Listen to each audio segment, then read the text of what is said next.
Now I have a question for you guys. As we see here, they continue. This is actually a pretty good green run here. We're almost a tenth of the way through the race.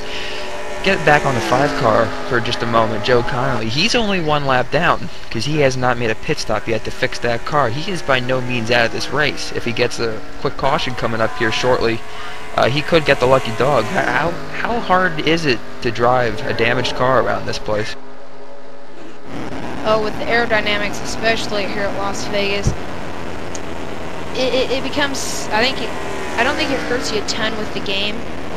I don't think the game works a ton around the aerodynamic damage, looseness, tightness model, but I think it's really going to slow him down. And one thing you risk if he has a lot of engine damage is that engine just completely shutting off. As you now see, one of the other persons involved in that wreck, DK, he's back down pit road. But I think Joe Connolly has a great chance if he gets a quick caution here. He gets his lap back, and even if he doesn't get his lap back, he can get the wave around eventually. Yeah, that McDonald's Impala does not look like it's gonna be compatible to win this race anymore. Let's move up toward the tail end of that front pack.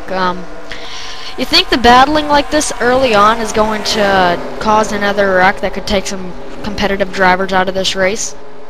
Like the 72? I think... Not good. Oh, thanks. I think the safest place to be in one of these kind of tracks, I think the safest place to be is way out front, away from these wrecks. Either way out front or way in the back where nobody can touch you. You see those guys are racing side by side. It takes one person's dumb move to ruin your entire race. So I think you got to be somewhere where you feel comfortable at, and if that's in the middle of the pack, then I think you got to be there. But if you think you're gonna run up and kill somebody, then I think you should be dropping back or being out front. Well, as that 30, or excuse me, as that 30 car just keeps pulling away from the 94, I think that this track's just gonna get tighter and tighter the longer the run. I mean, what about you, Steve? What do you think about that? Well, it's funny you mentioned where do you think the safest place to be is, because I think we can all agree that at least in this first run right now, the 30 car of Adam Burton, he is the class of the field, because he's continuing to pull out his lead even about 15 laps in. We're approaching the 15th lap of this race. But there are a couple stages throughout the run where I think the field is most vulnerable to an accident.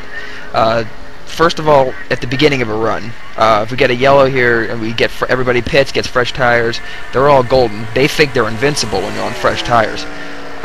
That would be one of the stages of the race where I think the highest number of cautions could occur, because you got so many people that with that invincibility feeling that they think they can go wherever they want when they really can't. As we mentioned about the lack of grip in the high side. Also, as we see the 71 car, Neil Froelich, he just pounded the wall in that TaxSlayer.com Chevrolet for TRG Motorsports. As we approach the latter stages of some of these runs where the tires really start to drop off, and they get really tight, really hard to keep on the bottom and to hold the line, I think that's when the field's going to be most vulnerable to yellows. And also, along with that, later in the run where you get some lap traffic, these guys are going to be very desperate to stay on the lead lap. Guys like my spotlight driver, Sonny Tallman, he's dropping back considerably as we got a pass for the lead here. Looks like Brennan McGee's going for the lead. Yep, that was a nice pass there on the bottom. I don't think the 30 is going to really push the issue here early on in the race. I think he's just going to see how his car's going to handle here early in the race, and then maybe about halfway through start to take it a little bit more. Dylan, do you think that was a little aggressive early on of diving it to the bottom of the racetrack? I think it was a little aggressive. You've got to make a move somewhere, especially when you want the position as bad as I'm sure he does. We just gotten word from down in the garage, I believe, that we have had the first car retired. The number 1 car, I believe, of DKRF and Hating Racing, the McDonald's sponsored car, he has officially retired from the race, and we're going to go ahead and give him an interview. So DK, can you hear us?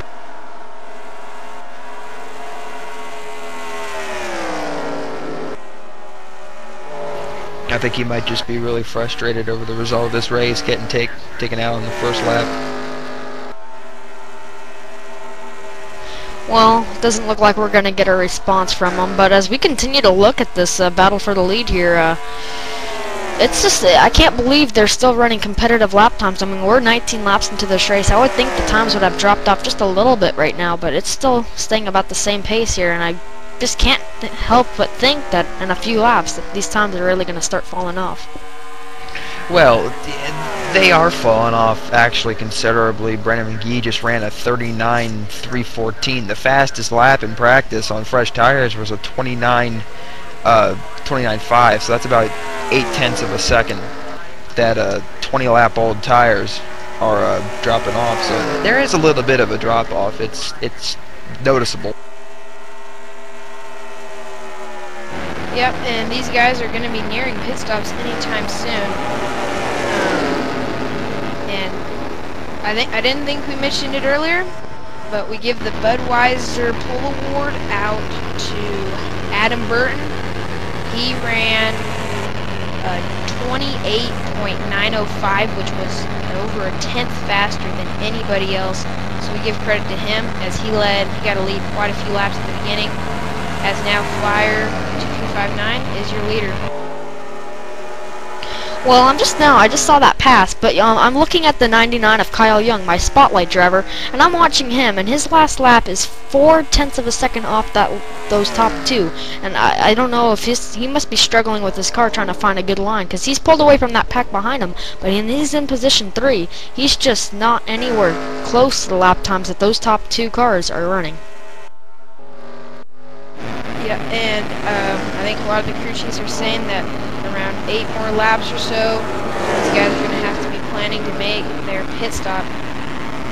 As you got to have a plan going in here. You're going to get tires, 2 tires, hope for a caution, maybe just fuel. That's a risky strategy, but if you want to lead some laps and get some 5 bonus points, it's a good one. I think I just saw the 30 scrape the wall off of 4 there. I don't know if it came very close if he didn't. Yeah, looking at his right side, I don't think he has much damage, though. He should be able to continue. He's actually closing the gap on McGee. But it's funny you mention what your fuel and tire strategy is going to be. I think right now you have to take 4 if you're coming in, as we see a pass or a lead brewing here. I think you have to take 4. If you're under green, you're just going to get killed if you take 2. It'd be too much of a waste. Yeah, as you see, that 30 just opened up a nice pass in turn 3 and 4, and now he's pulling that 94 as of, yeah, he's just pulling him down the backstretch. I think he's, the 94 maybe wore out his tires, and maybe he's just going to take it easy, or is he going to dive it back in here, and he's going to make a move to the inside, but it won't work. Wow, he's just, he's making it stick, and here he comes with a good run off of 4, and he's going to make the pass at the line. I think Adam Burton, the 30, had to lift a little bit coming off of 4 to avoid hitting that wall like we thought he did a few laps ago. So that was a smart move. You know, 1 pass. You still have almost 70 laps left in this race. He'll be fine. Yeah, Adam's been pushing up quite a bit lately. What do you think that's attributed to? Is that just the tires heating up, or is that more the tires wearing out? Or is it more of a combination? A little bit of both. Probably cold tires are definitely fast here. Not ice cold. Probably about a lap or 2 is the prime, like qualifying times. But these tires wear out so much. This track is just so grippy that it'll eat the tires right up. As we see the leaders continuing to be the same.